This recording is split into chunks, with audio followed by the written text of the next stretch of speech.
in today's video, I'm going to be going over the best ways to level up in pixelblade. I've seen many low levels with insanely good items, but they all want to know how to level up really fast. So today, I'm going to be teaching you guys the best ways to level up, and I only learned this about the other day, and this got me about 5 levels in about 30 seconds, which is absolutely insane. So let's get into the video. So, the first method is just playing the game. Like, just play the game, get XP, and yeah, literally, that's how you get XP mainly in the game. But there is actually a secret method that not many people know about, and that is going to be leveling up your weapons and items. So here I have a legendary Imperialist ready to level up, and a common wooden sword ready to level up. And I'm going to see if the XP differs, or it's just the exact same. So let's first level up the common sword. So this is going to show you guys how much XP you get. So from a common item, you get 250 XP, which, if I go to my XP bar, you guys can see it's 5k to level up for me, around 40 levels. So I do that about 20 times and I level up, which is really good actually. So now I'm going to show you guys how much you get from leveling up in the legendary. I'm not too sure if it's different,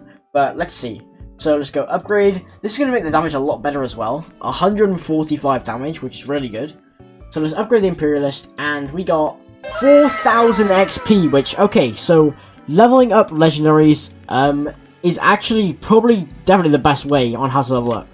Which that just got me to level 42, so if we double click my profile now, so we were just on level 41 with 4.2k XP, and now we're level 42 with 3.2k XP. So leveling up legendaries gives you a ton of XP, which is absolutely insane. So now I'm going to go through an entire dungeon and see how much XP I get. I'm only going to go up to the first and second boss. This is going to be in nightmare mode, by the way, so I'll let you guys know how much I get. I'll be checking my XP throughout the entire thing, so don't worry. So let's cut to when I'm in the dungeon. Okay, so we're in the dungeon, and as you guys can see, if I kill something really quickly, you guys will be able to see that I get about 1 XP per kill. I believe it differs, but yeah, you guys can see I got 2 XP from 2 of those enemies. So one room gave me about 6 XP, which is not too bad, but it could be a lot better. So I'll cut back to when I'm at John, but we started at 4.2k XP, so don't forget that. Okay, so we're now at the John boss, and let's kill this guy and see how much XP we get. I'm not too sure if it's different from like other enemies, but we'll see. So yeah, it is different. You get 15 XP from the boss. I don't know if it changes, but I got 15 XP from John. Which I have just realized I cannot check my XP in a dungeon. So we're going to go to the second boss and then reset and see how much XP we've gained. So let's go. Remember guys, we started on 4.2k XP, so keep that in mind. I'm not too sure how much we will get, but hopefully it's a decent amount. And also, I believe from normal enemies, the XP differs from 1 to 3. So for bosses, I'm going to think it's about like 10 to 50 XP. And per normal enemy, it's 1 to 3 XP. So, but keep in mind, I'm not 100% sure about the bosses, but we'll see how much we get from the Goblin. So I'll cut back to once we're at the Goblin boss. Also guys, put some suggestions of videos in the comments for pixelblade. I'm not too sure what else to do right now, but I want to help you guys out by giving some like tutorials and stuff, because I want to see some of you in game being high level. So, alright, so we're now at the Goblin boss, and let's see how much XP we get from this guy. And then after this boss, we are going to see how much XP we got total.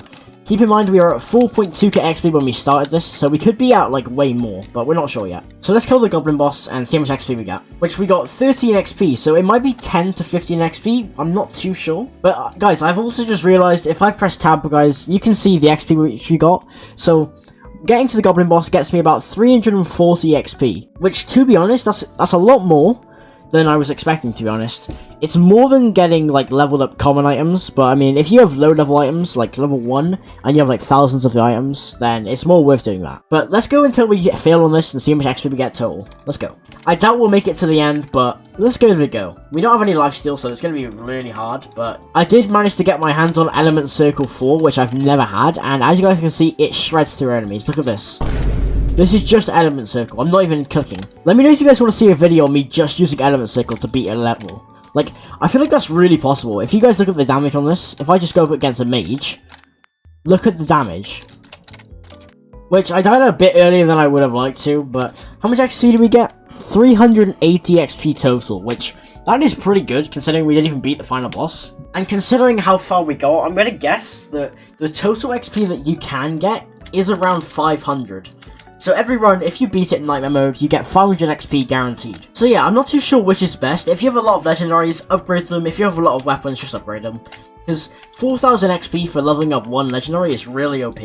But getting 500 XP per run is pretty good as well. Which would I say is the better method? Probably leveling up your items, because a lot of people have a lot of stuff just saved up, which I had, and I got about 6 levels from that, which is really good in like 30 seconds. So I'd recommend just leveling up your items, but do like runs as well, because you get XP and you get items from doing that. Also guys, I am now monetized. I have memberships, so if you guys want to buy one of them, you get special perks. And with these memberships, I will probably be doing gameplay with people. In the tier 3 membership, I've guaranteed gameplay, but maybe with tier 1 and tier 2 people, I probably will do gameplay. And at the start of every video, new members will be given a shout out, so if you want a shout out, then buy membership of course. But other than that, nothing else for me to say. Make sure you guys like, subscribe, join my Discord server, and I'll see you guys next time.